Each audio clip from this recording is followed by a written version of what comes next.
துணை வழி பிரிவு, 6வது பொருள் வழி பிரிவு. சரி,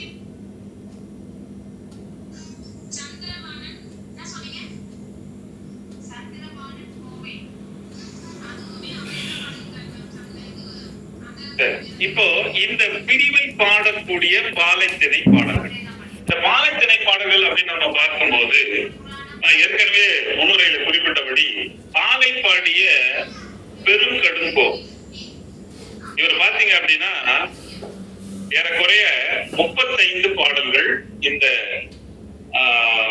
கலித்தொகையில பாலைத்திணை பாடல்களாக இவர் வந்து பாடியிருக்கின்றார்.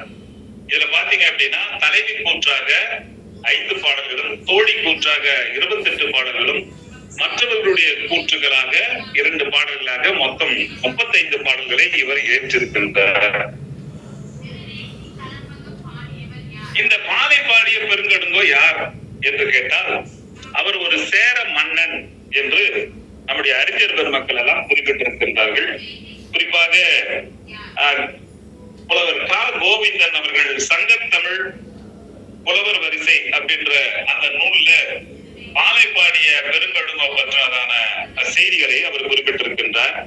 அதே போல அவ்வை சு. துரைசாமி பிள்ளை அவர்கள் சேர மன்னர் வரலாறு என்கின்ற பகுதியிலையும் இந்த பாலை பாடிய பெருங்கடுங்கோ பற்றின குறிப்புகளை கொடுத்திருக்கின்றார்.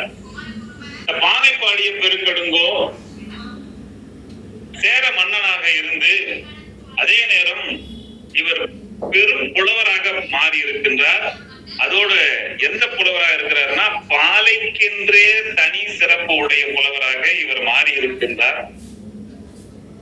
நம்முடைய இளங்கோ அவர்கள் வந்து அரசாட்சியை துறந்து அவர் சிலப்பதிகாரத்தை இயற்றி இருக்கின்றார். அந்த செய்திகள் எல்லாம் நமக்கு தெரியும்.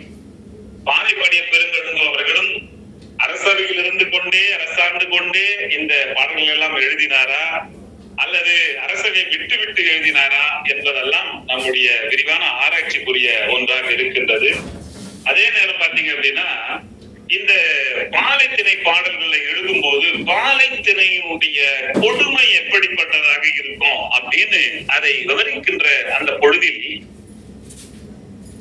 இந்த தவறான வழிகாட்டக்கூடிய அமைச்சன், அந்த அமைச்சனுடைய பேச்சை கேட்டுக்கொண்டு நாட்டை மிகவும் நாட்டு மக்களை வந்து துன்புறுத்தினா அந்த நாட்டு மக்கள் எப்படி அந்த நாட்டை விட்டு ஓடி போயிடுவாங்களோ, அந்த ஊர் எப்படி பாழா போயிடுமோ, அந்த மாதிரியான நிலப்பகுதியாக இந்த பாலை நிலம் இருக்கிறது அப்படின்னு ஒரு இடத்துல குறிப்பிட்டிருக்கிறார். அடுத்தது பாத்தீங்கன்னா, இந்த மன்னன் வந்து என்ன பண்றான், பகை குலத்துக்கு சென்று போர் செய்து பகைவர்களை அழித்து அதை எரியூட்டி அது எப்படி எரிந்து சிதலம் அடைந்து சின்ன பின்னமாக இருக்குமோ, நெருப்பு அந்த வெப்பமாக அந்த பகுதி இருக்குமோ, அந்த மாதிரி இந்த பாலை நிலம் இருக்கிறது என்பதாகவும் அவர் வந்து குறிப்பிட்டிருக்கின்றார். இந்த உண்மைகளை எல்லாம் பார்க்கும்போது இவர் இன்னும் பல இடங்கள்ல பாத்தீங்க அப்படின்னா வாரி வழங்கக்கூடிய ஒரு தானம் தொடர்பான செய்திகளையும் இந்த பாலைத்திணை வழியாக குறிப்பிடுகிறார். பாலைத்திணை வழியாக இன்னும் என்னென்ன விஷயம் சொல்றேன்னா நான் பின்னால சொல்றேன். இந்த அரசவையில் இருந்து கொண்டே இவர் என்ன பண்ணிருக்கிறார், இவருடைய சமகாலத்து மன்னர்கள் யாரு அப்படின்னா கொடுங்கான நன்னன், அவனை பத்தி குறிப்பிட்டிருக்கிறார் நற்றிணை பாடல்ல 391வது பாட்டு. மழவர் அப்படின்னு சொல்லக்கூடிய அவர்களுடைய பற்றியும் பாடி இருக்கின்றார் அகநானூறு 337வது பாட்டு. அது மட்டும் இல்ல, இவரை பாடி இவரிடம் பரிசில் பெற்றிருக்கின்றார் ஒரு புலவர். அவர் பேர் வந்து பேய் மகள் இளவீனி. புறநானூறு 11வது பாடல். அந்த பாடலிலே இவர் எப்படிப்பட்ட தானத்தை வழங்கக்கூடிய ஒருவர் என்பதையும் அவர் வந்து குறிப்பிட்டிருக்கின்றார். அந்த செய்தி மட்டும் இவரை பத்தி சொல்ல வேண்டிய அந்த இடத்துல சொல்ல வேண்டிய ஒரு கடமையிலே நான் அதை சொல்றேன். மரம் பாடிய பாடினியுமே புறநானூறு 11வது பாட்டு. ஏருடைய விழுக்கிழங்கில் சீருடைய இழை பெற்றிசினே இழை பெற்ற பாடினிக்கு குரல் புணர் சீர் கொலைவில் பான் மகனுமே எனவாங்கு ஒள்ளழல் புரிந்த தாமரை வெள்ளரி நாரால் பெற்றிசினே. அதாவது இந்த மாலை பாடிய பெருங்கடுங்கோவனுடைய வீரத்தை மிகுந்து பாடிய பான் மகளுக்கு பல கழஞ்சு நிறையுள்ள பொன்னரி மாலையையும் அவனுடன் வந்திருக்கக்கூடிய பான் மகனுக்கு வெள்ளி நாரால் தொடுக்கப்பட்ட பொன் தாமரை மலரையும் பரிசிலாக கொடுத்தவன் என்று அவனுடைய வன்கையுடைய வள்ளல் என்கின்ற நிலையிலே இந்த மெய்மகள் இளவெயினை பாடியிருக்கின்றார். அதனால இவர் வாரி வழங்குவதிலே கொஞ்சமும் தயங்காதவர் என்பதும் அவரை பற்றினதான குறிப்பிலே நமக்கு தெரிய வருகின்றது. இவரை பற்றினதான கல்வெட்டு செய்திகளும் இருக்கின்றன. புகழூர் தமிழ் கல்வெட்டுல கோ ஆதன் செல் இரும்பொறை மகன் பெருங்கடுங்கோ மகன் இளங்கடுங்கோ அப்படின்னு 3 பேரு ஒரு கல்வெட்டுல புகழூர் தமிழ் கல்வெட்டுல குறிக்கப்பட்டிருக்கின்ற அந்த செய்தியை நம்ம பார்க்கிறோம். இணையத்தில் கூட நமக்கு இந்த செய்திகள் எல்லாம் கிடைக்கின்றன. இவருடைய அப்பா பேரு கோ ஆதன் செல்லிரும்பொறை, இவர் பேரு பெருங்கடுங்கோ, இவருடைய மகன் பேரு இளங்கடுங்கோ என்பதாக இவரை பத்தினதான செய்திகள் வருகின்றது. இந்த செய்தியை நான் கடந்து அடுத்த செய்திக்கு நான் போறேன். இவரை பத்தி நிறைய புகழ்ந்தெல்லாம் நிறைய செய்திகள் இருக்கின்றன. கேள்வி நேரங்கள்ல நான் அதை பத்தி சொல்றேன்.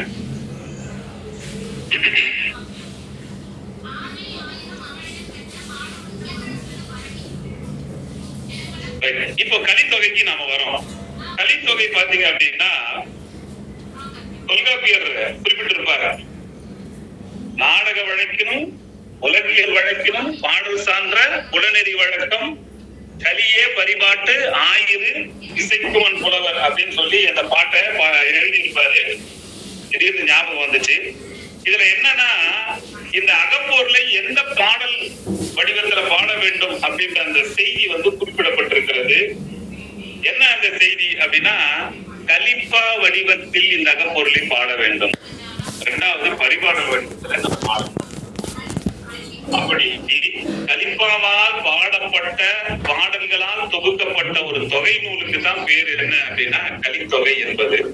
இந்த நூலை தொகுத்தவர் நல்லந்தோன். நாம் முன்னுரையில் குறிப்பிட்டபடி இந்த கலித்தொகையில முதல்ல வைக்கப்பட்டிருக்கிற திணை எது என்றால் இந்த பாலை திணை என்பது. ஏன் நல்லந்தோனார் இந்த பாலை திணையை முதல்ல வச்சிருக்கிறாரு அப்படின்னா, அன்புக்குரிய பேராசிரியர் பெருமக்களே, அந்த பாலை திணை பாலை கலியினுடைய அந்த பாடல்கள் 35 பாடல்களையும் நீங்க நேரம் ஒதுக்கி அதை நீங்க படிச்சு பார்த்தீங்கன்னா தெரியும். அதுல இருக்கக்கூடிய ஆழமான கருத்துக்களும் ஆழமான அழகியலும் அந்த செய்திகளும் எல்லாவற்றையும் பற்றி குறிப்பிட்டிருக்கின்ற அந்த செய்திகள், பாங்குகள், அழகு எல்லாமே நம்முடைய உள்ளத்தை கொள்ளை கொள்ளும் வகையில் அமைந்திருக்கின்றது. அந்த பாடல்களை படிக்கின்ற ஒரு சமயத்தில் தான் இப்படி அருமையாக எழுதியிருக்கின்றாரு அப்படின்னு வரும்போது அந்த நேரத்தில் தான் நம்முடைய ஒருங்கிணைப்பாளர் தொடர்பு கொள்ளும் போது இதையே தலைப்பாக கொடுத்து விடலாம் என்று கொடுத்து அந்த பாடல்கள் எல்லாம் நான் படித்தேன். அந்த பாடல்களை நம்ம பார்க்கின்ற போது பல செய்திகளை அவர் குறிப்பிட்டிருக்கின்றார். அதை பற்றி நாம் பின்னால் பார்க்கலாம். இந்த நல்லந்தோனார் இந்த கலித்தொகை தொகுத்தார். நச்சினார்க்கினியர் தான் இந்த கலித்தொகைக்கு முதலில் உரை எழுதியவர். இந்த நூலை முதலில் பதிப்பித்தவர் யாரு அப்படின்னா 1887 சி.வை. தாமோதரம் பிள்ளை அவர்கள் இந்த நூலை பதிப்பிக்கின்றார். இந்த பாடல் இந்த கலித்தொகையில கடவுள் வாழ்த்து ஒரு பாட்டு, பாலை 35 பாடல், குறிஞ்சி 29 கபிலர் பாடியது, மருது 35 பாடல் மருதநில நாகனார், முல்லை 17 பாடல் சோழ நல்லுறுத்தனார் பாடியது, நெய்தல் 33 பாடல் நல்லந்தோனார் பாடியது. ஆக மொத்தம் 150 பாடல்கள். அதனால இதுக்கு 150 கலி அப்படின்ற அந்த பேரும் இருக்கிறத நாம தெரிஞ்சுக்கலாம். கூடுதலாக சில குறிப்புகள், ஏன்னா நம்ம தேர்வு நோக்கிலும் நம்ம அந்த பாடத்தை நம்ம படிக்கின்ற காரணத்தினால 8 தொகை நூல்களில் சிதைவின்றி கிடைக்கின்ற நூல்கள் எவை என்றால் 2. 1 கலித்தொகை, 2வது அகநானூறு.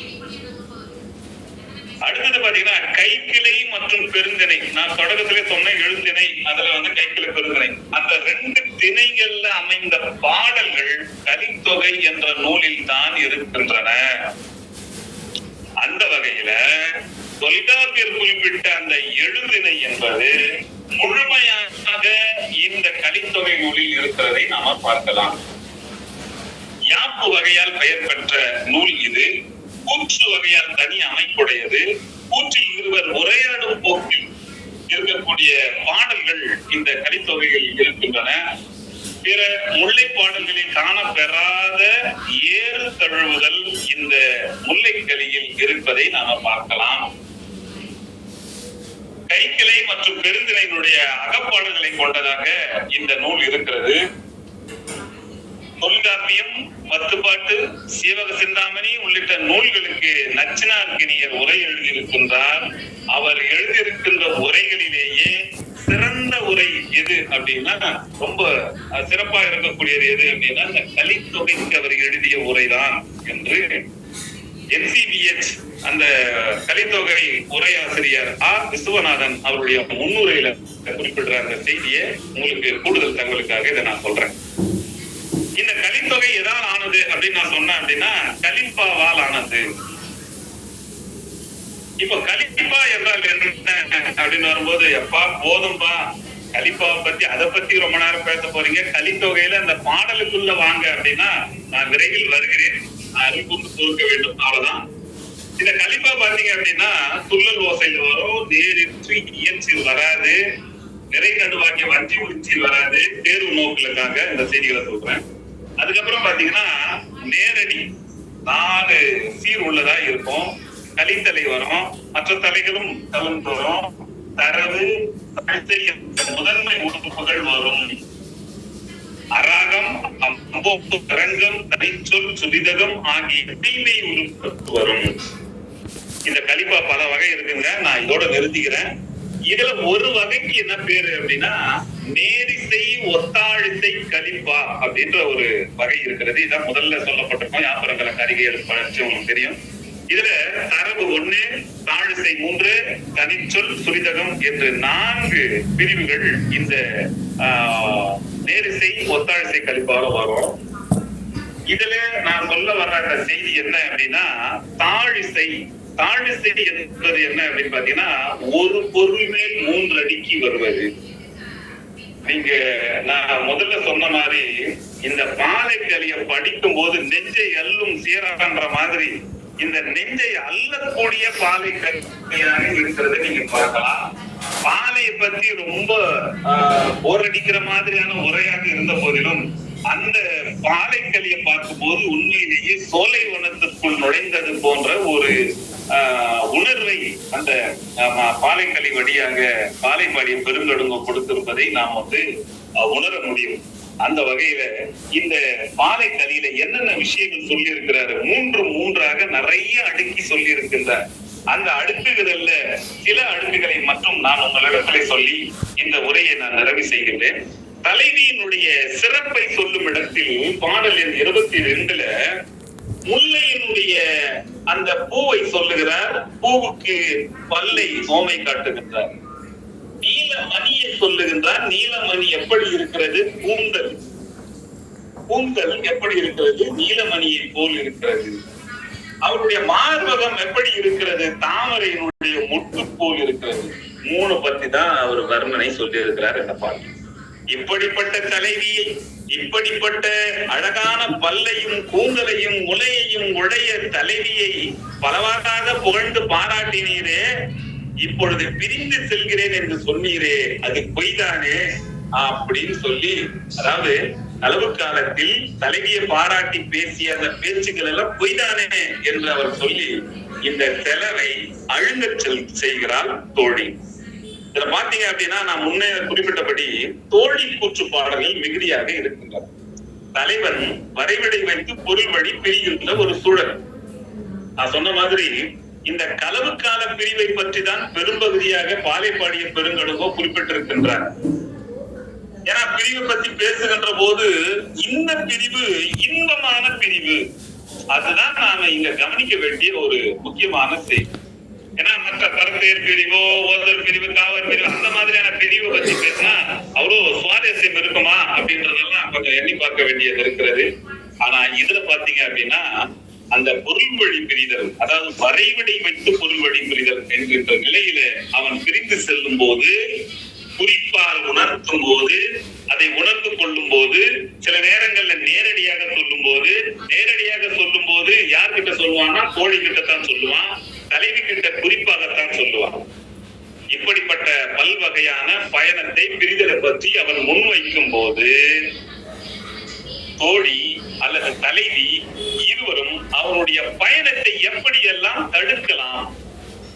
பல இடங்கள்ல நீ தலைவியை விட்டு நீ பிரியாமல் இருப்பிய, இப்ப நீ பிரிஞ்சு போனா என்ன ஆகும்?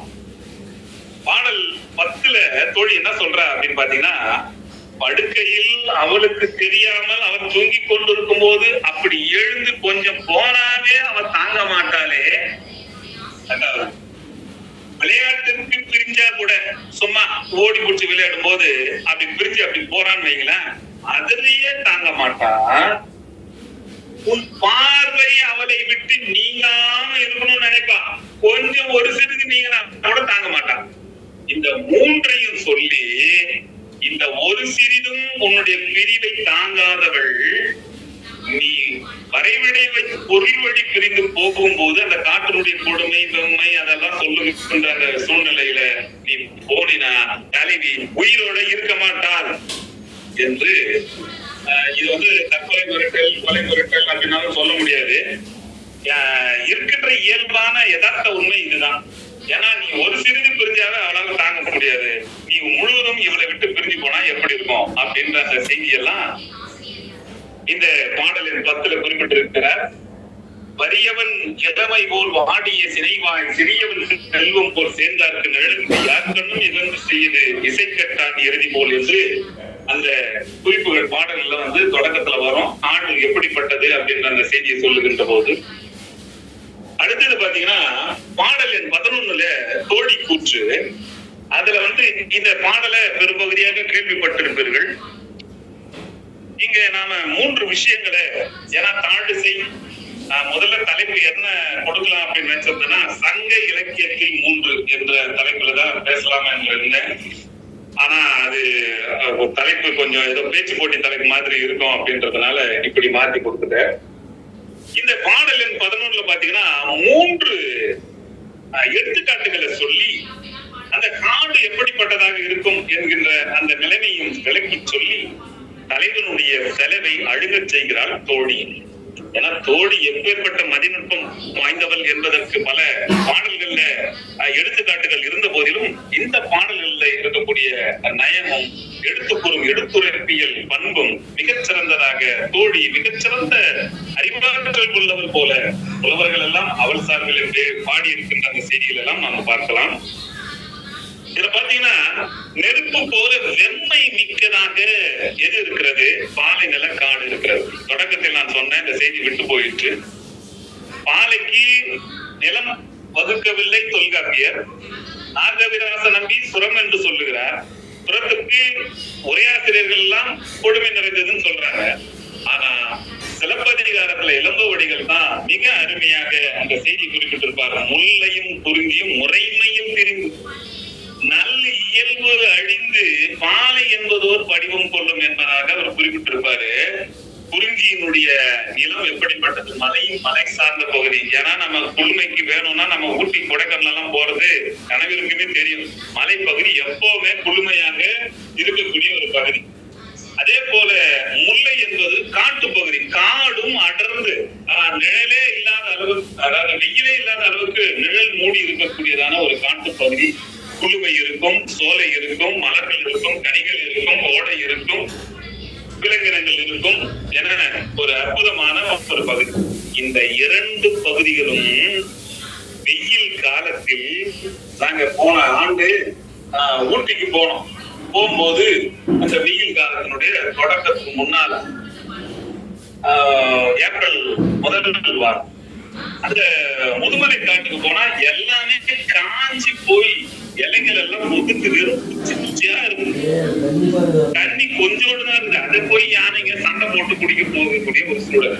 மான்கள் மேய்வதற்கு புல் இல்லாமல் தவிக்கக்கூடிய ஒரு சூழல். இதையெல்லாம் நாங்கள் கண்ணுற்றோம். இதுதான் பாலை. அந்த வழக்கமாக குறிஞ்சிக்கும் முல்லைக்கும் உள்ள அந்த இயல்பான குளிர்ச்சி எல்லாம் நீங்கி, தன்மை எல்லாம் நீங்கி, அதாவது மூணு சுட்டியின் தன்மை எல்லாம் நீங்கி, அது எப்படி இருக்கிறது? நல்ல இயல்பு அழிந்து நல்ல இயல்பாகிய அந்த விஷயங்கள் எல்லாம் மடிந்து பாலை அப்படின்ற பேர்ல இருக்கும் அப்படின்னு சொல்லி தெளிவாக விளக்கம் சொல்லுகின்றார். அப்போ இந்த பாடல், அந்த பாலை என்பது எப்படி இருக்கிறது?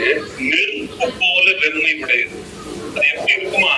நம்முடைய பாத சுவடுகளை அந்த இடத்துல பதிய வைக்க முடியாத ஒரு கொடுமையில் இருக்கும் என்பதாக இந்த பாடலின் 11 கோடி குற்று வழியாக பாலைப்பாடி பெருங்கடுத்து குறிப்பிட்டு 3 விஷயம் சொல்ற. ஒண்ணு, யானை கன்று கலக்கிய அந்த கலங்கிய நீரை ஆண் யானையும் பெண் யானையும் கணவன் மனைவி தான், இணை யானையும் வந்து என்ன பண்ணுதுங்க, தண்ணி குடிப்பதற்கு முன்பாக தன்னுடைய பிடி யானை தண்ணி நல்லா குடிக்கணும்னு சொல்லி அது குடிச்சு முடிச்ச பின்பு ஆண் யானை குடிக்கின்றது. இது ஒரு கதை. 2வது கதை என்ன சொல்றாங்க அப்படின்னா, பாலைப்பாடி பெருங்கடுங்கோ, இந்த காடு எப்படிப்பட்டதாக இருக்கிறது? இலையே இல்ல, குச்சி குச்சா இருக்குதுன்னு சொன்னேன். அந்த மாதிரியான அந்த காட்டுல எங்குமே என்ன இல்லை அப்படின்னா காற்றே இல்லை. காற்றில் காற்று இல்லை. அப்படியே காற்று அடிச்சாலும் அது எப்படிப்பட்ட காற்றாக இருக்கும் அப்படின்னா வெப்பம் தரக்கூடிய அனல் காற்றாக இருக்கும். இதை உணர்ந்தவர்களுக்கு தெரியும். அதனால ஆண் புறா என்ன பண்ணுது, தன்னுடைய ஜோடி புறாவாகிய பெண் புறாவுக்கு காற்று வேண்டும் என்பதற்காக தன்னுடைய சிறகை விரித்து வீசுகின்றது. 3வது, அந்த காடு மூங்கிலே அப்படியே பற்றி எரியக்கூடிய நிலையில வெப்பம் திகி திகி என்று தகித்துக் கொண்டிருக்கின்ற அந்த காட்டிலே ஆண்மானம் பெண்மானம் வருகின்றது. பெண்மான் எங்குமே நிழல் இல்லை, எங்கு படுப்பது, எங்கு ஓய்வு எடுப்பது என்கின்ற ஒரு கவலையும் இருக்கின்ற அந்த நேரத்திலே ஆண்மான் என்ன பண்ணுது, தன்னுடைய உடலில் இருந்து வெளிப்படக்கூடிய அந்த நிழல், அந்த நிழலை தன்னுடைய பெண்மானுக்கு தந்து நீ இளைப்பாறு என்று சொல்லக்கூடிய ஒரு சூழல். இந்த 3 கதைகளை சொல்லி, 3 காட்சிகளை சொல்லி, 3 ஓமைகளை சொல்லி, 3 விளக்கத்தையும் சொல்லி அவர் என்ன சொல்றாரு, தோழி வழியாக தலைவன் அந்த பாலை நிலத்து வழியாக செல்லும் போது இந்த காட்சிகளை காண்பான். காணும்போது 5 அறிவுள்ள விலங்கினமும் பறவையினமே தன்னுடைய பெடைக்கு, தன்னுடைய பெண்டாட்டி என்று சொல்லக்கூடிய மனைவிக்கு, தன்னுடைய எல்லாருக்கு, தன்னுடைய தலைவிக்கு இவ்வாறாக உதவி செய்யும் போது நான் 6 அறிவு படித்த மனிதன், நான் என்னுடைய மனைவி விட்டு விட்டு வருவது எவ்வளவு கேடாக அமையும் என்று எண்ணி அவன் என்ன பண்றான், தன்னுடைய பயணத்தை தொடர்ந்து செல்லாமல் செலவை அழுங்கி அவன் மீண்டும் வந்து விடுவான். தலைவியே, நீ கவலைப்படாத, தைரியமாயிரு, அவன் உன்னை விட்டு பிரிஞ்சு போயிட மாட்டான் அப்படின்னு ஒரு விஷயத்த சொல்லு.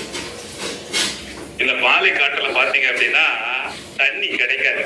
ஏன்னா அது ரொம்ப கொடுமையான விஷயம்.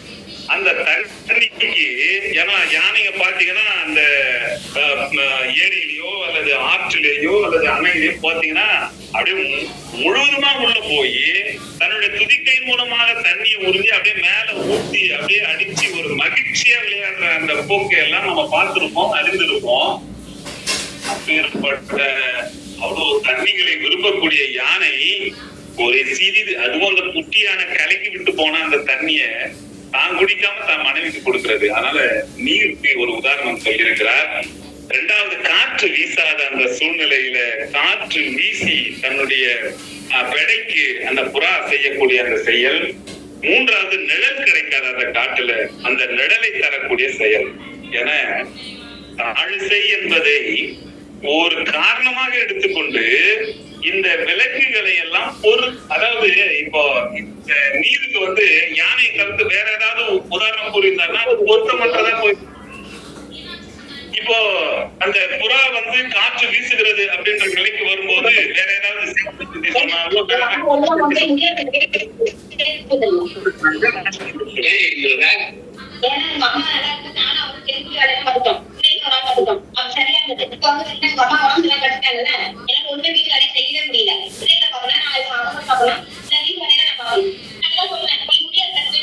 மேம் யாரும் அன்மியூட் பண்ணுங்க.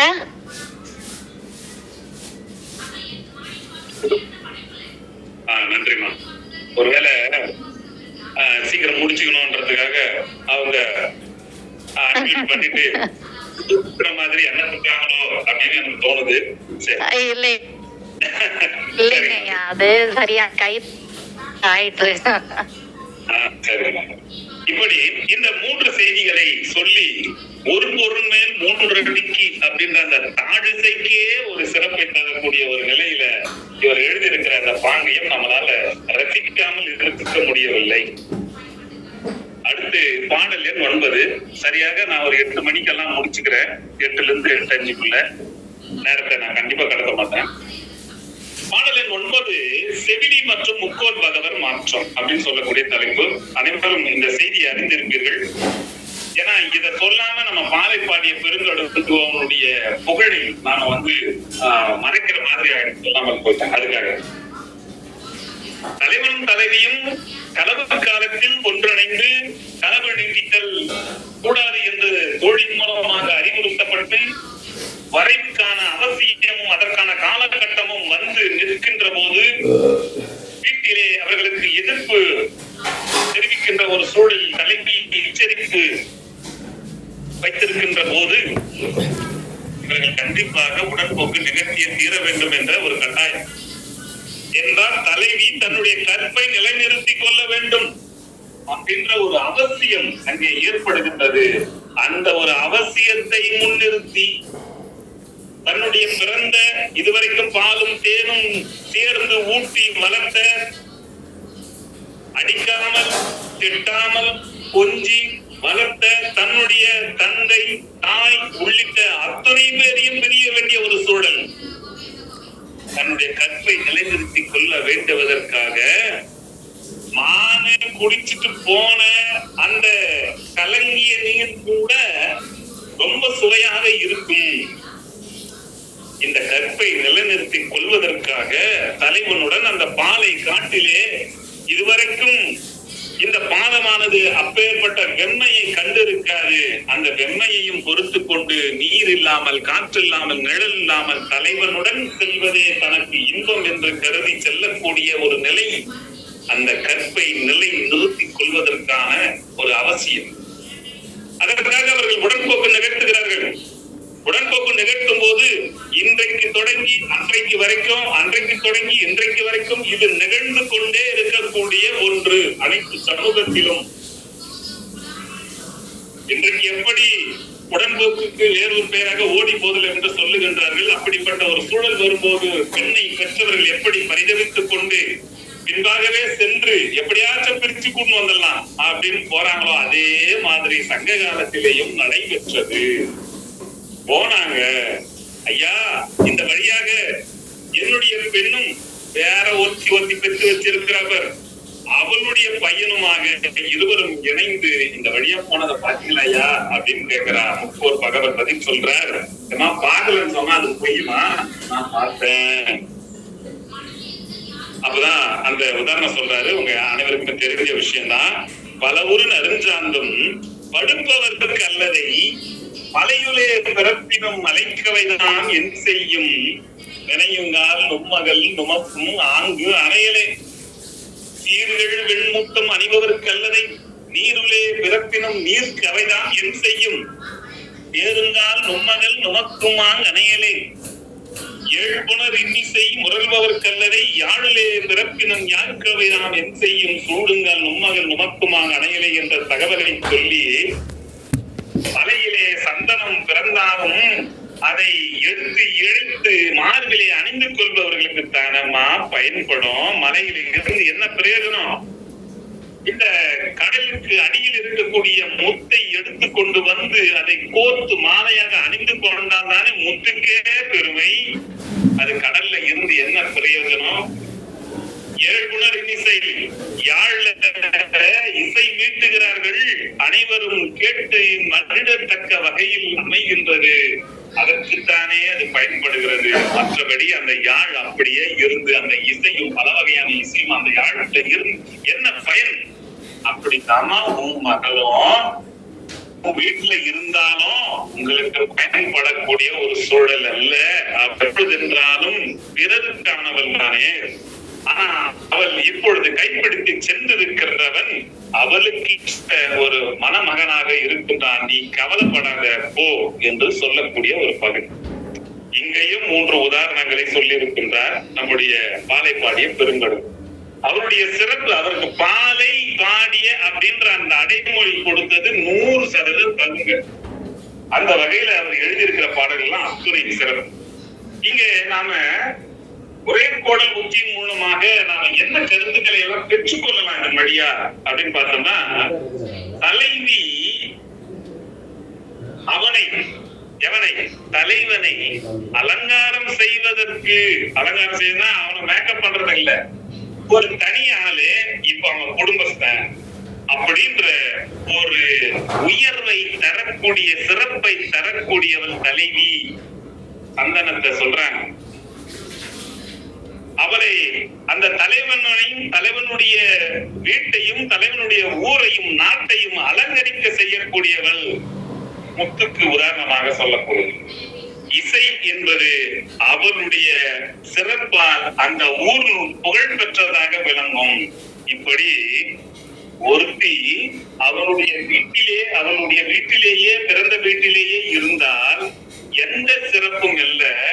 ஆனா அதுவே இன்னொருத்தர் புகுந்த வீட்டுக்கு செல்லும் போது அங்கே சந்தனமாகவும் முத்தாகவும் இசையாகவும் அவள் பல வகையில பயன் தந்து அந்த குடும்பத்தினுடைய குத்து விளக்காக விளங்கி இந்த தமிழ் சமூகத்துக்கும் மிகப்பெரிய ஒரு மரபு, அதாவது பண்பாட்டு மரபை அவர் தொடரக்கூடிய ஒரு நிலை இருக்கிறது என்பதாக இந்த பாடல்கள் வழியாக அவர் வலியுறுத்துவதாக நான் கருதுகிறேன். இன்றைக்கு பாத்தீங்க அப்படின்னா சமூகத்துல ஆணவ கொலை என்கின்ற செய்தி எக்கச்சக்கமாக இருக்கிறது, ஒரு நிலையெல்லாம் இருக்கிறது நம்ம பார்க்கிறோம். அது உண்மையிலேயே நம்முடைய தமிழ் சமூகத்துக்கு மிக எதிரான ஒன்று. அந்த கொள்கையும் அதற்கு பின்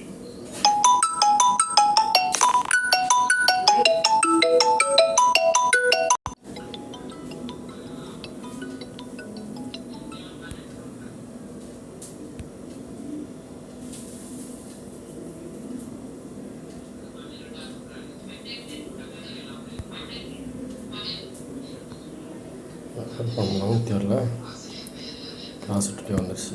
சே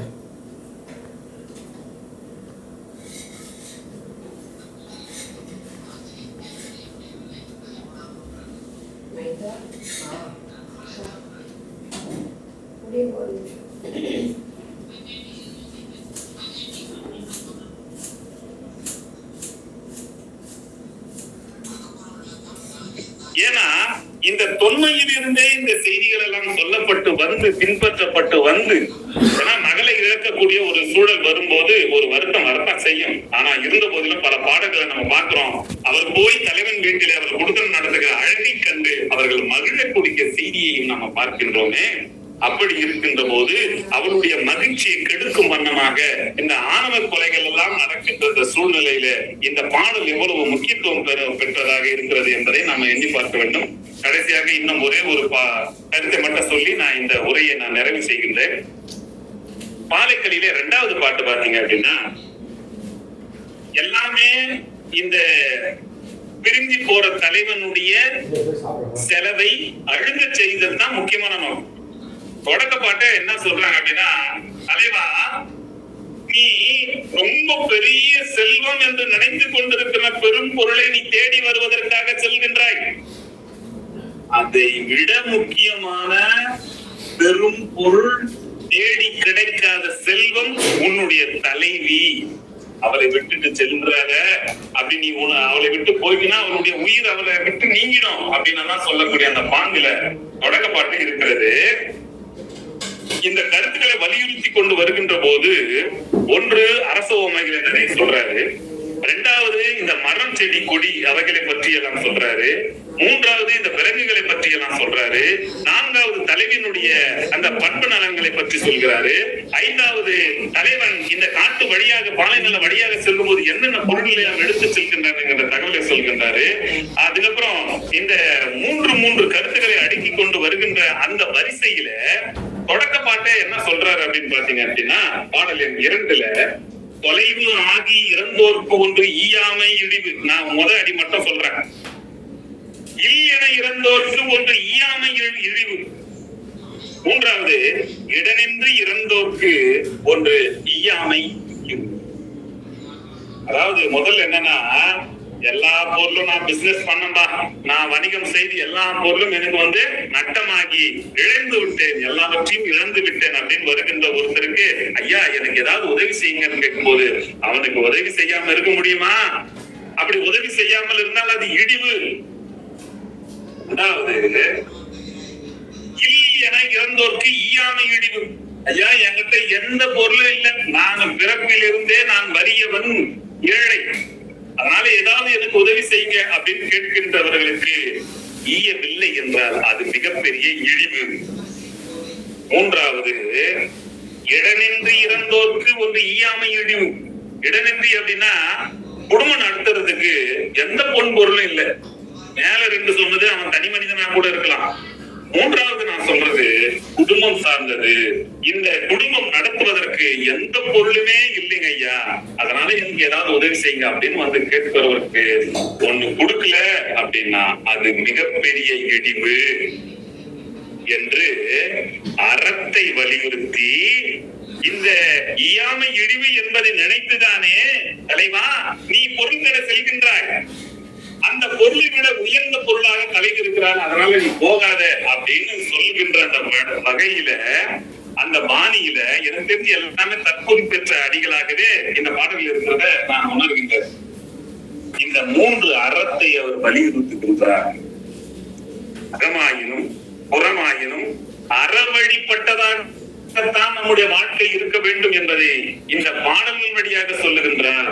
நிறைய கலைத்தொகை பாடல்களை எவ்வளவு அறங்கள் எல்லாம் சொல்லப்பட்டிருக்கின்ற அந்த செய்திகள் எல்லாம் உங்களுக்கு தெரியும். இருந்த போதிலும் இந்த அறங்கள் என்பது அவர் அரசனாக இருந்த போது அவர் வாரி வாரி வழங்கிய வள்ளல் தன்மையை வெளிப்படுத்தக்கூடியதாகவும் இது இருக்கிறது. இந்த அறங்கள் என்பது நம்மால ஒரு தனி மனிதராக நாம இருக்கிறோம், நம்மளால என்ன உதவி மற்றவர்களுக்கு செய்ய முடியுமோ அந்த உதவியை ஒரு சிறிதா இருந்தாலும் அந்த உதவியை செய்ய வேண்டும் என்பதை இந்த அகப்பொருள் வழியாகவும் அவர் வலியுறுத்தி செல்கின்றார். இவ்வாறு அவர் எதை எடுத்து கொண்டாலும் இந்த அறத்தை வலியுறுத்துகின்ற அந்த செய்தியிலிருந்து வழாமல் அகத்தையும் இந்த அறத்தையும் அவர் சேர்த்தே சொல்லுகின்றார். அதோடு சில புறச்செய்திகளும் சொல்லுகின்றார், வரலாற்று செய்திகளையும் சொல்லுகின்றார். அத்துணை குறிப்புகளும் அவருடைய பாலை களி என்கின்ற அந்த பாடல் வழியாக நிரம்பி இருக்கின்றது. முத்தான 3ஐ இந்த முத்தமிழ் என்று சொல்லக்கூடியதான இயல் இசை நாடகம் என்ற அந்த முத்தமிழில் 3 என்று நிறைய இருக்கிறது. சங்கம் எடுத்துக்கொண்டாலும், கனி எடுத்துக்கொண்டாலும், வேந்தர் எடுத்துக்கொண்டாலும், காலம் என்று எடுத்துக்கொண்டாலும் நிறைய 3கள் இருக்கின்றன. எல்லா 3லும் இந்த தாழிசை 3, அந்த தாழிசையில பாலை களி வழியாக இவர் ஒரு பொருளுமே 3 அடி சொல்லியிருக்கிறார். அந்த 3 மிக சிறப்பாக அவர் பாடியிருக்கின்றார். உள்ளபடியே பாலைக்க பாடிய பெருங்கடுங்கோ அவர்களை மனமாற நாம வாழ்த்தத்தான் வேண்டும். இந்த ஒரு நல்ல வாய்ப்பை தந்த உங்கள் அனைவருக்கும் என்னுடைய நன்றியை சொல்லும் அந்த வகையில அறம் செய்தலை வலியுறுத்தி சொல்லுகின்ற அந்த நிலையில அறம் செய்வோம், அறம் செய்வோம், அறம் செய்வோம் என்று 3 முறையாக சொல்லி இந்த வாய்ப்பை எனக்கு வழங்கிய பிரின்ஸ் கல்லூரி நிறுவனத்திற்கும் இவ்வளவு நேரம் இந்த எளியனுடைய பேச்சை வேற வழியே இல்லாமல் பொறுமையாக கேட்ட உங்கள் அத்தனை பேருக்கும் 3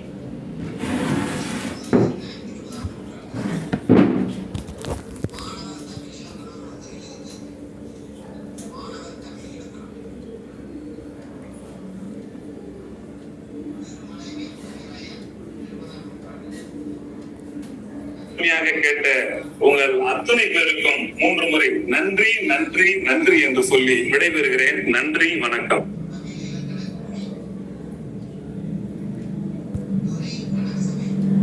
Live streaming on YouTube is a great way to connect with your audience in real